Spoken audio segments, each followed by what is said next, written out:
talk about honesty and trust. A new Frontline television documentary entitled A Serial Liar, How Sarah Palin Ushered in the Post-Truth Political Era in Which Trump Has Thrived, sort of implies, very well, actually directly charges you with having introduced the kind of footloose, fancy-free, truth-devoid, embellished, exaggerated and downright lying occasionally statements which Donald Trump is alleged to use all the time, and that you were the first to do this. And Steve Schmidt, who helped lead John McCain's 2008 presidential campaign, says of you, Sarah Palin, she's the first of a generation of politicians who live in a post-truth environment. She was, and there's no polite way to say it, but a serial liar. Let's hear what he said. That's pretty excoriating. Okay, well, first, Steve Schmidt, hey, kettle, meat, pot, no.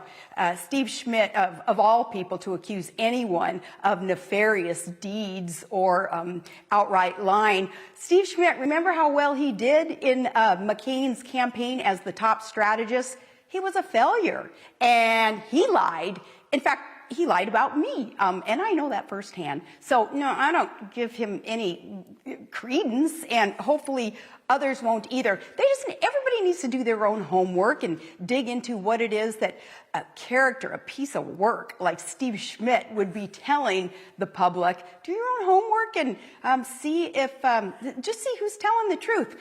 I'll be interested to see if he gives any examples of how I've lied. OK, well, we have some here. For instance, Sarah Palin suggested to Katie Couric in a 2008 interview she was involved in trade missions with Russia. In fact, you'd never even met with Russian officials. What's the truth there?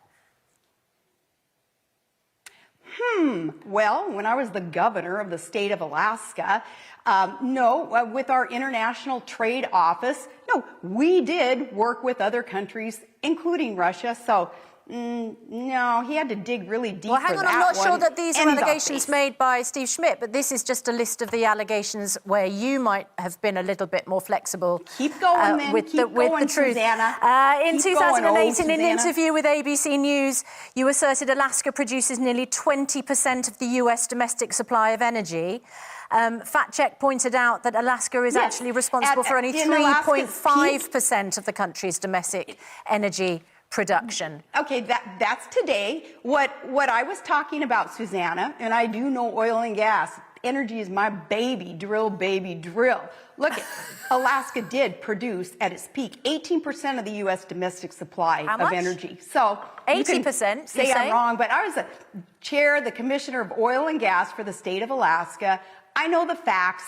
Okay. Whoever said that wasn't true doesn't know the facts. OK. Apparently, when you wrote in the New York Times that a comprehensive review by Alaska wildlife officials showed that polar bears were not endangered.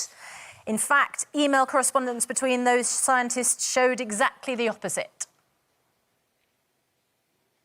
No, absolutely not. In fact, I won in the argument against the feds. And they weren't even going to put the polar bear on an endangered list. It was a threatened list. And that's different from the endangered list. So right off the bat, the whole premise of whatever argument is being made that I lied about that is wrong. But no, things like that are easy to prove, Susanna. All you have to do is go through the records of the state of Alaska as Governor Sarah Palin, what she did to make sure that our wildlife, every species, is managed for perpetuity so that there is a healthy population of every species up here, because we want future generations to enjoy all that we enjoy today with wildlife. Let me ask you this, Sarah. No, well, anyway, they're wrong. I didn't lie about it. Let me ask it in a more general way.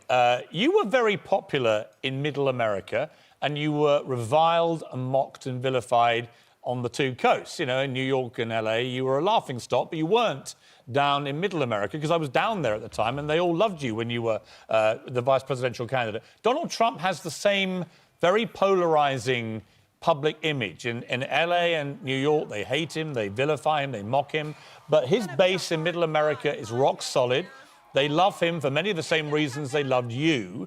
What does it say about America that things are now so split, so polarized, that you have people like you and Donald Trump on one side, you then have the Obamas and Clintons on the other? There seems to be no way of bringing America together anymore. There is a divide, absolutely, and that's a shame because divided we fall, and united is where we need to be in order to stand in this volatile world that we're in. But what Donald Trump has, what I have, is a connectivity to the people, just hard-working Americans who are out there just running their businesses, raising their kids, not all obsessed with inside baseball politics that really are self-serving, the politicians who are just so obsessed with obsessive partisanship and titles and positions. That's not the real world. That's a minuscule number of people who are engaged in such a thing. The rest of us, we just want government off our backs. We want to fight for our freedom. We're going to elect people like Donald Trump who promise and produce that freedom fighting that we expect. Okay, but let me ask you this. One of my bugbears with Donald Trump is that he does a lot of good stuff, but he rarely gets credit for it because he overrides it all with his inflammatory rhetoric, often very hostile, often very petty. He picks fights with, minor TV personalities or movie stars or whatever in a very kind of, trash-talking New York trader kind of way. And that people just don't think he makes any effort to be remotely presidential. And, as someone who likes him myself, I find that frustrating about Trump, is that he does often ruin his own good message with the inflammatory tweeting and rhetoric and so on. Should he dial it back a bit now he's actually president and try and be more inclusive? Or do you think he should carry on the way he does?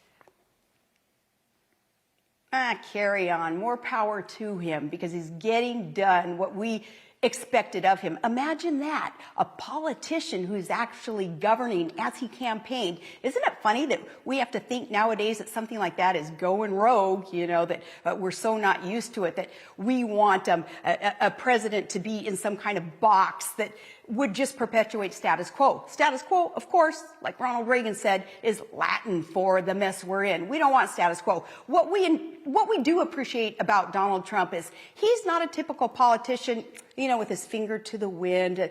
No, he's directing the wind. That's what we expected. We expected no more business as usual because it is a mess and he's trying to clean it up. More power to him to tweet it out there because he ain't getting fair coverage from the press. 93% of coverage, I just read yesterday, is negative against Donald Trump. Of course he's going to tweet. Thank the Lord that we have such a forum nowadays where the people and our president can communicate because that filter of the liberal press, it's not going to do it.